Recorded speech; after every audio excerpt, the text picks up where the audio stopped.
All right, these are the notes for Chapter 4, Rules of Engagement for Social Media Marketing. First off, we're going to talk about marketing from two different angles. We're going to talk about it from permission marketing versus interruption marketing. Let's talk about interruption marketing first. Traditional marketing relies heavily on interruption marketing.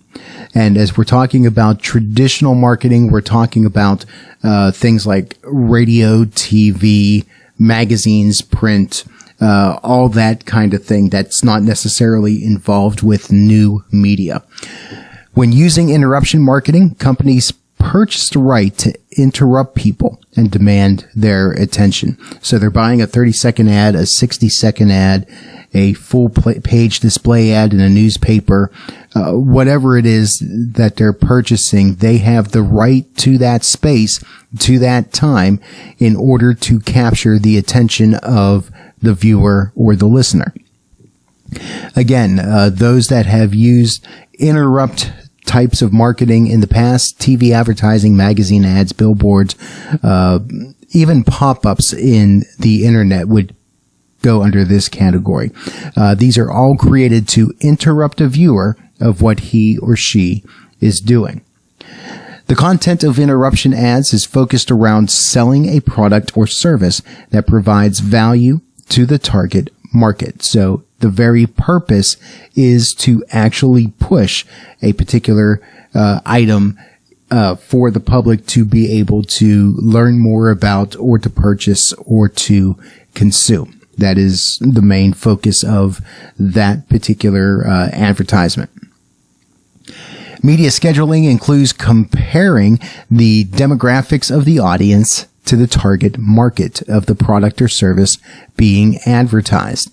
So in this aspect, we are actually looking at who it is that we're trying to market this particular message to, and we are scheduling when that's going to happen, whether it's airtime or scheduling a particular date of publication, times that it's going to be on a billboard, placement of the ad on a particular billboard, a particular newspaper, a particular page, particular programming, whatever it may be. But it's very intentionally scheduled for a certain place, a certain time. By reducing the time spent gathering information about a product, ads make the real cost of purchasing lower, increasing both company revenue and customer satisfaction.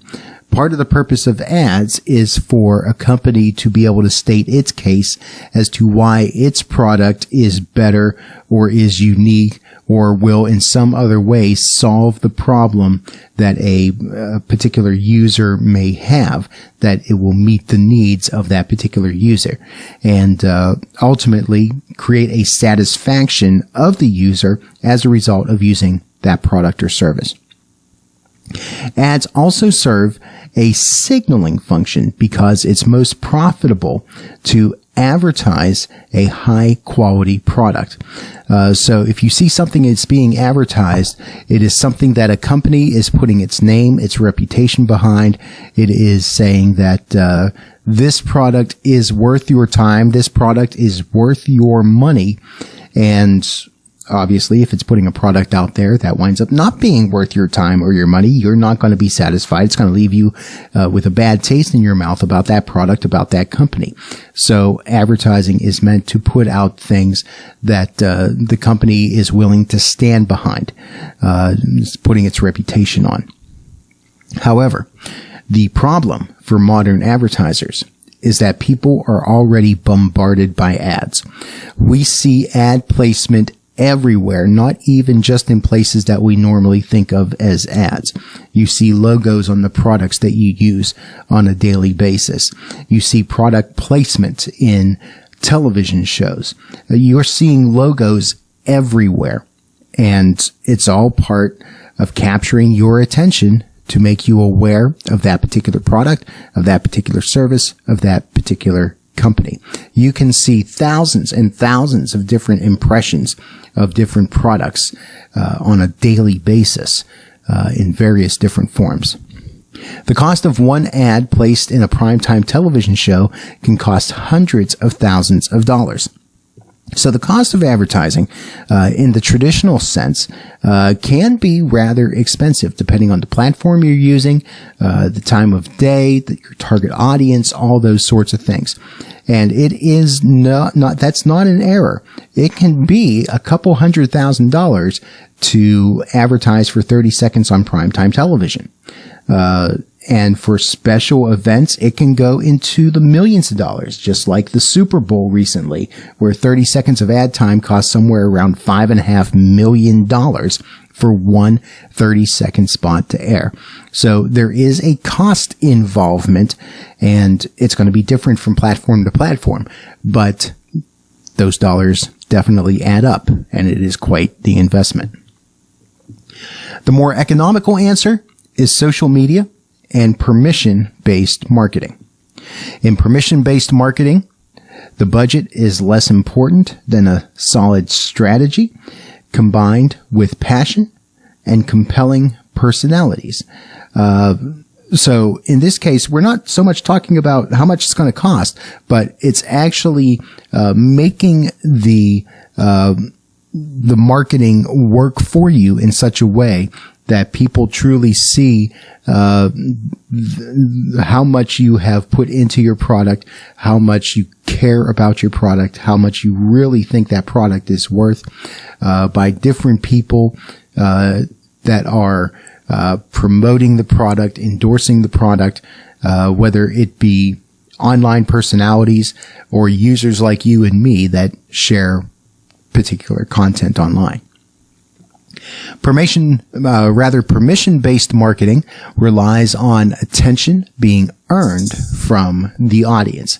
And we've talked about this in several chapters throughout the course, that what's really driving the marketing in this aspect is not so much the company that has control of the content, but the content in the hand of users that is sharing that content because the user believes in the product or in the message and wants to share that with the people in his or her circle. Permission marketing is when consumers consent to being marketed. And this is the other aspect that's important, is that in general, people that are seeing your posts online are those that have liked your page, have subscribed to your page, have subscribed to your content. They already have some sort of a connection with you in one way or another, where they want to learn more about what you're doing as an organization, the things that you have to offer, and having an interest in the same things that you are offering. So you have the consumer's consent to be marketed to in that aspect.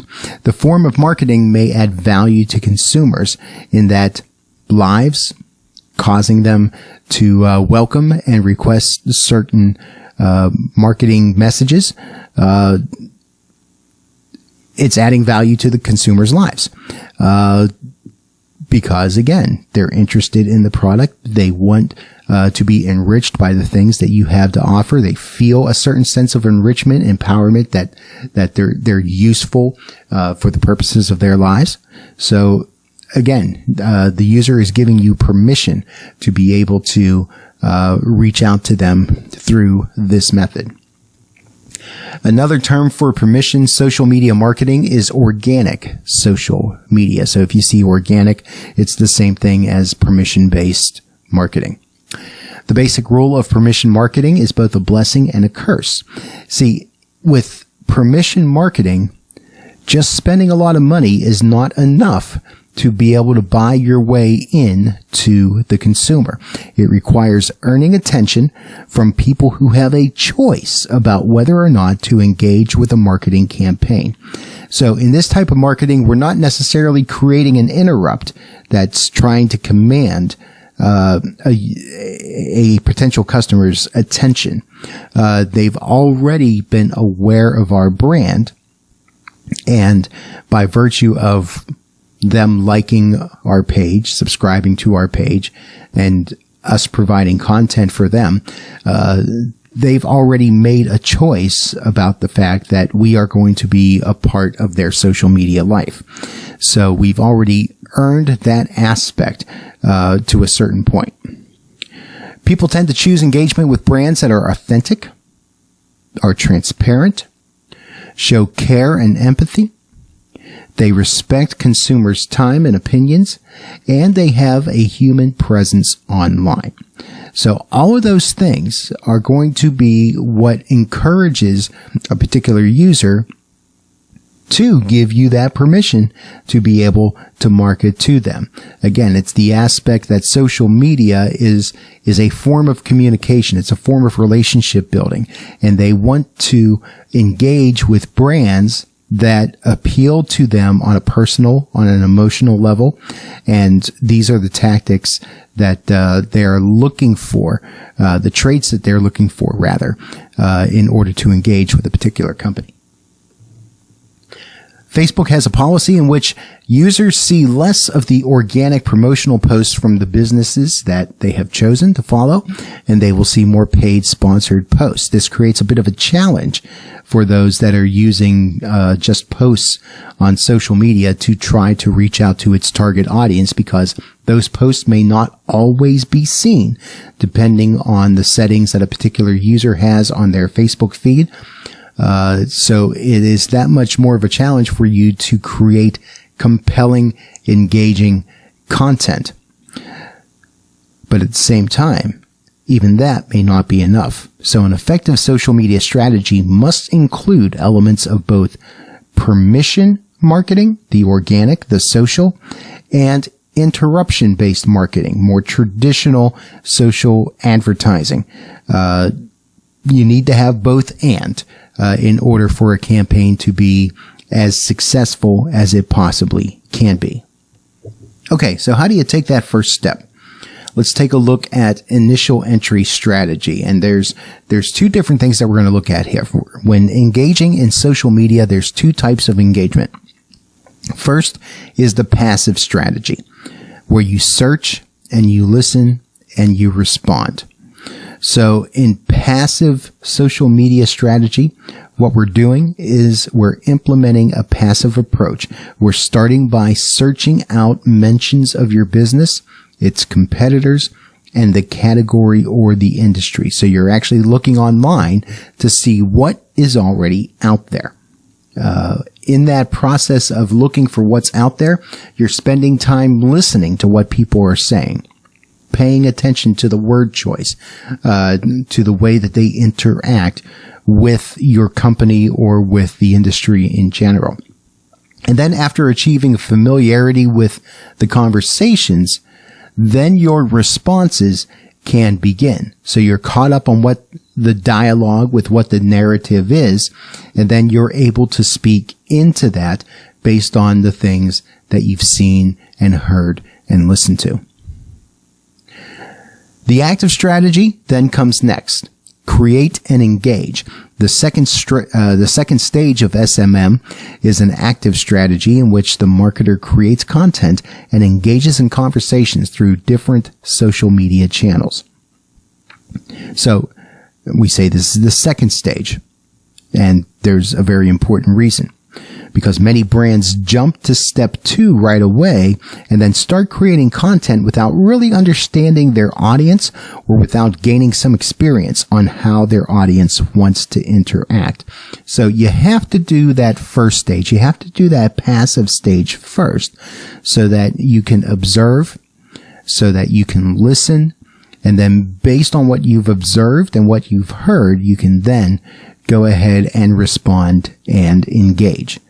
So don't skip that passive step. Don't skip that listening step. You have to be able to be knowledgeable of what's being said and how to interact with the community before you can actually interact. Some principles for success. To be successful in social media marketing requires giving the community, that is your audience, something of value. They're not going to sign up to like your page or to subscribe to your brand just so they can be bombarded with advertisements. They want to be able to experience something that is worth something to them. People spend time online for 3 basic reasons. 1, to connect with people. 2, to get information. 3, to be entertained. You see, in those things there, it's not to be sold to.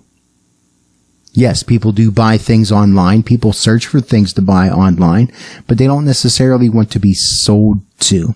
They want to seek out information. They want to get the best possible deal they can for the things that they're looking for, while also finding out information on things like quality and effectiveness and those sorts of things.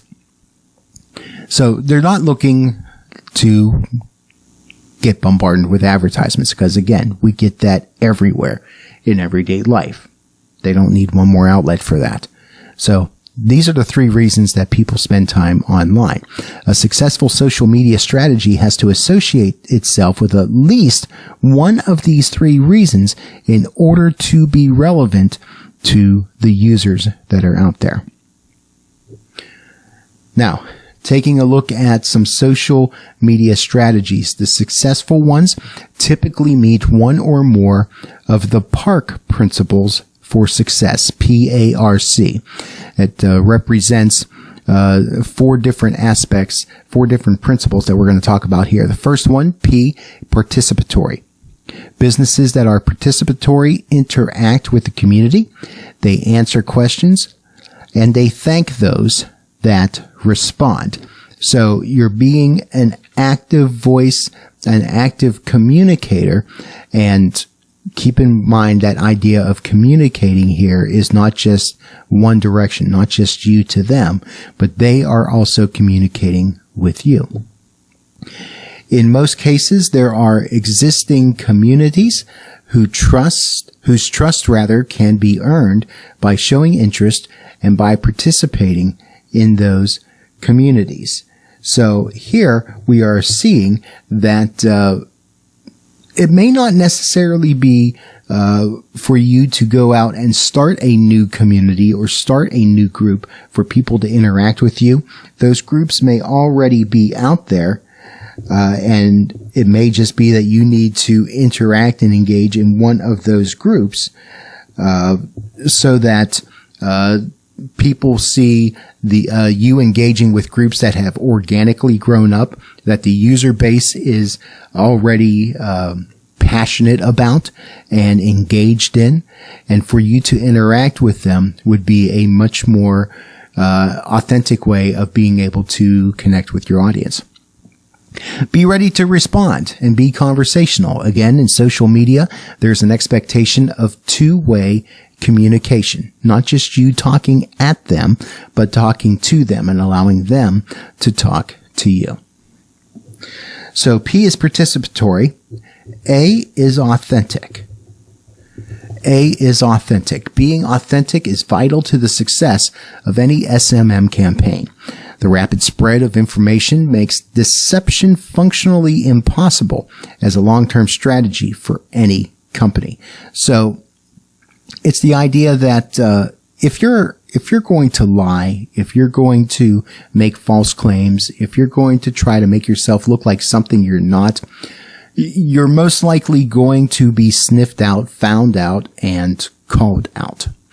Information is spreading more quickly, especially with how fast the internet information travels. So strategies that are deceptive, strategies that lack authenticity run a serious risk of being outed. Authenticity is more than telling the truth, though. It's also an implication of conversing without forced attitudes or without a false demeanor. So again, there has to be not just honesty, but a sincerity that comes along with that honesty. Social media interaction should be professional, but they should also be personable at the same time. So we all realize companies are out there for the purpose of business, for the purpose of increasing revenue and making money. But we don't necessarily want a faceless business that we're doing business with. We want there to be some sort of person behind the company that we're interacting with, that there is a certain sort of personality that goes along with that, which is why certain brands have been so successful in the online space, because people enjoy interacting with the employees of that particular company just as much as they enjoy the products and services of the company itself. P is participation. A is authentic. R is resourceful. When doing permission marketing, businesses have to present useful and relevant content. One of the best ways to do this is to be resourceful. That is, to provide the audience helpful information. This is really important in helping your user base be able to understand not just your products, not just your services, but maybe even also your philosophy of business, the types of image that you want to portray, the ways that you want to connect with your particular audience, that you relate to your particular audience, providing information that helps your user base to be able to do those sorts of things, and be able to just do things that may either work in correlation with your product or service, or may not necessarily be directly involved with your product or service, but have some sort of relevance to people that have interest in your product, that may be interested in other things. So if you are a computer company, for example, you may provide other types of tech information outside the scope of the particular computer that you sell, for example. Giving the audience a genuinely useful resource is a powerful method for earning trust and gaining attention through social media, because, again, it winds up not just being about you and your company making money or using them to make money, but that you have this sense of being part of the community and helping the betterment of everybody involved. One way that this can be very useful is that social media can be used to solve customer service questions or deal with complaints. If you have customer service agents that are involved in watching the interactions that happen on social media, and they respond to those issues just as if they were talking to somebody on the phone, that has proven to be very successful for a lot of different companies. All right, finally, C. C is credible. There are two sides to credibility. One is building a reputation for knowledge and expertise in the particular field that you're dealing with. And secondly is building a brand's trustworthiness. So there's the competency factor, and then there's also the altruistic factor. Knowledge-based credibility is often referred to as demonstrating thought leadership, that is, showcasing original thoughts and ideas related to the product or the industry in general. So that's thought leadership right there, that you're considered to be one that has a command on things that are related to not just your particular company and your particular products, but everything happening within your particular industry. To build trust-based credibility, businesses have to be ready to share information and to explain the rationale behind decisions to customers or potential customers. And again, that's part of that whole being honest and altruistic and being open, is that you're providing and practicing openness within the way that you do business, and being straightforward and honest with people, whether it be good, bad, or ugly, and owning what it is you do as a company, owning your philosophy of business. When problems emerge, businesses can gain trust-based credibility by these three actions. One, and first off, admitting their mistakes. You do something wrong, you do something your customer base doesn't like, own up to it. Second, asking the community for understanding or support. Notice it doesn't necessarily say here apologizing. You might need to do that, but not always. Sometimes you can stand your ground and take your position, even if it's an unpopular position. But if you're very strong and clear and honest about that, that's something that can be appreciated. Thirdly, by taking action to remedy the situation. Perhaps there's a concession that can be made. Perhaps there's a way to correct the issue if you do see the issue as being one in which the company did make a mistake. But by doing these three things, you do build trust and credibility in that way. Admitting, asking, and taking action.